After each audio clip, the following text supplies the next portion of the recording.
Mga idol, dito ako ngayon sa Barutak. Nagkambas ka kuno ni Lola di oh. Ito yung may-ari dito mga idol, nanay ng may-ari. Ito na yung kuno mga idol oh. Ito si Ma'am si Sir ang tag-iyas ng kuno. Sa Barutak Biho ni mga idol, Barutak Biho. Alang-alang jeep, pinibaligya ay pwede kuno. Ari ang kuno mga idol nga ako nga baklon, testingan ta danay kung okay man. Para hindi ta mahuyan sa customer black nga magig baligya sang bugas.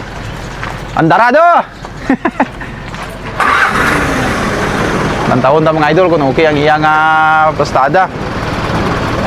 Ang problema sa mga idol, wala pa kuno preno. Kayo hon nila na. Preno ko. May preno man. Wala kayo kung madating. What preno?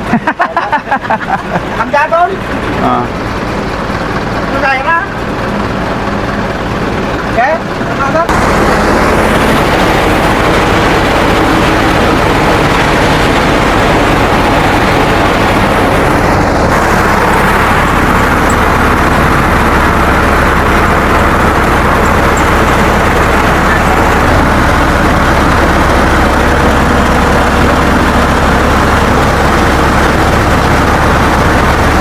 Ano ko lang, may dyan ng kulong pasiyon. Ito mana? Wala ba? Sa ubay na ko rin. Ay, ay, Hindi lang, ano mo lang, okay man. Okay.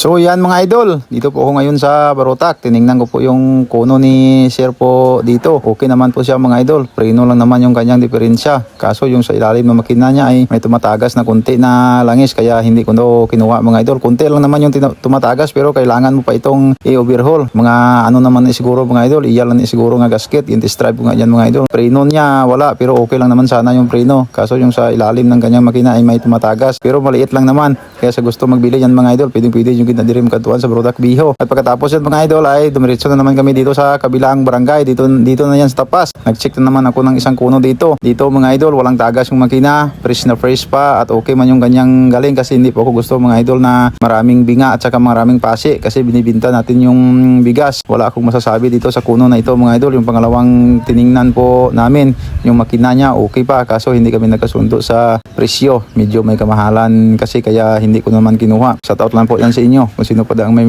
binibinta na kuno ay i-PM nyo lang po ako. Walang problema mga idol. Puntahan ko. Kahit jeep nyo lang yan mga idol. Owner. Pwede yan. Kahit walang kuno. Ako na lang po ang magbili ng bagong kuno at saka ipapasad ko na lang po. At shoutout lang po yan sa mga marunong magpasad ng kuno. Baka makabili ako ng jeep. Ipapasad ko po sa inyo. Kung sino po yan marunong, i-PM nyo na po ako. Kung sino yan may binibintang kuno, dara jeep, pwede man. Okay sana yung kuno dito mga idol. Sa pangalawang tiningnan namin. Kaso sa presyo, hindi kami nagkasundo. Bali 400k gid ang iyang baligya. Kaya hindi ko na lang kinuha. Kaya pasensya na po sa mga nakatuan ko na kuno. Sino pa dyan may ginabligya, i-PM nyo na ako. Dyan ang link sa kuno nyo. Pag nabakal ko, paldo gid ka mo.